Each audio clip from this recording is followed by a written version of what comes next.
Frères et sœurs en Christ, amis internautes, je vous salue dans le saint nom de notre Seigneur Jésus-Christ, qui dans son grand amour nous associe à son ministère par le biais de son Esprit Saint qui renouvelle toutes choses. À lui la gloire au siècle sans fin.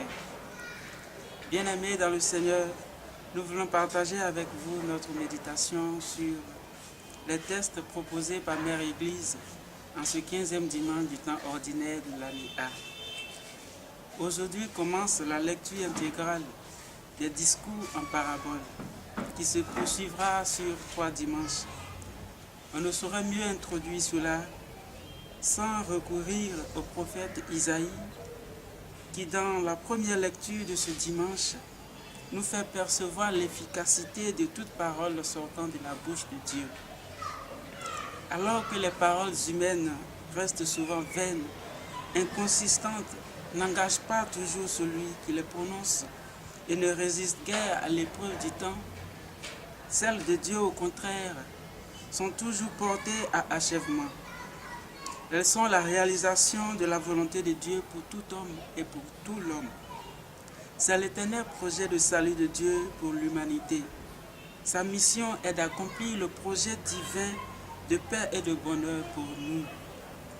Ainsi, quand Dieu parle, quand Dieu prononce une parole, celle-ci, même si elle tarde, elle se réalisera à coup sûr. L'apôtre des nations, Saint Paul apôtre, quant à lui, dans cette seconde lecture, extraite de sa lettre aux Romains, nous rappelle que depuis notre baptême, l'Esprit de Dieu habite en nous. De ce fait, Dieu va donc bientôt manifester sa gloire en nous. La création tout entière aspire de toutes ses forces de voir cette révélation des fils de Dieu. Elle crie sa souffrance, car elle est livrée au pouvoir du néant. Nous aussi, notre existence se conjugue dans un quotidien marqué de souffrances terribles et atroces. Dans un monde avide de foi, affamé, affaissé, affolé, assoiffé et sans repère. C'est la partie douloureuse de la Pâque du Seigneur à laquelle nous sommes appelés à affronter au jour le jour. Pour nous, le jour de la résurrection glorieuse viendra certainement. Puisque de tout temps, Dieu a toujours parlé pour que l'homme vive. En ces temps qui sont les derniers, il nous parle par son Fils au travers de la péricope évangélique qui est soumise à notre méditation ce dimanche. Voici que le semeur est sorti pour semer, nous dit saint Matthieu.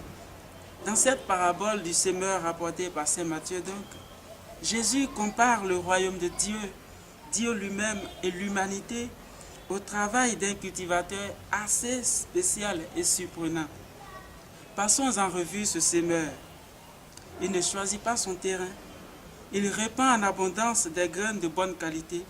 Il sème partout. Il sème dans les terres dévastées, calcinées par les guerres, la haine ou la misère.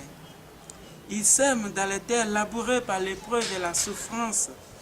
Il sème dans les terres en quête d'un premier emploi, dans les terres au chômage, dans les terres sans enfants, troublées, atteintes de maladies incurables.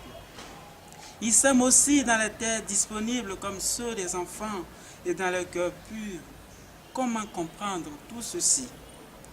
À ses disciples qui ont bien besoin d'explications, Jésus prend le temps de donner le sens de la parabole. Mais à toi aussi qui m'écoutes, il est donné de comprendre le mystère du royaume des cieux. C'est pourquoi aujourd'hui, ne ferme pas ton cœur, car le royaume de Dieu s'est approché de toi plus qu'à l'époque où tu es devenu croyant. Le semeur en question, c'est Dieu lui-même. Il ne fait pas de différence entre les hommes. Il donne la chance à toutes les terres de porter du fruit en y mettant du grain. Partout où il y a l'homme, Dieu veut semer sa parole. Ce grain, c'est sa parole faite chair, Jésus-Christ de Nazareth. Les terres qui reçoivent les grains, c'est l'humanité tout entière.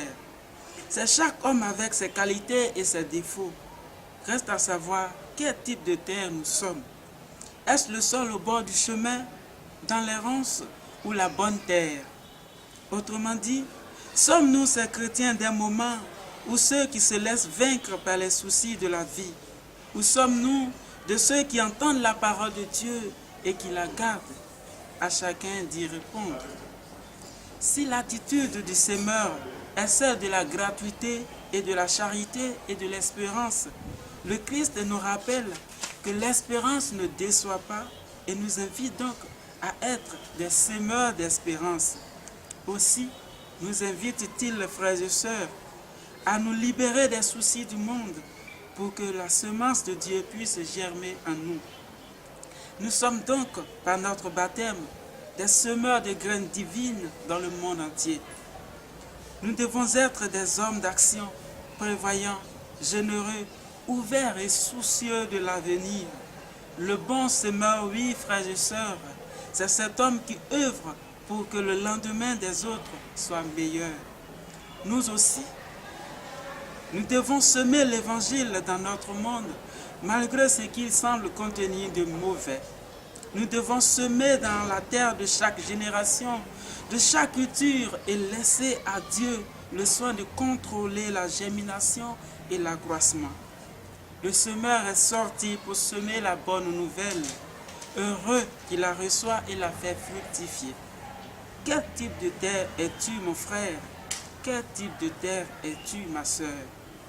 Heureux êtes-vous si vous êtes de la bonne terre. Vous porterez du fruit et votre fruit demeurera jusqu'à la vie éternelle auprès du divin semeur, vivant et régnant au siècle sans fin. Amen, amen, amen.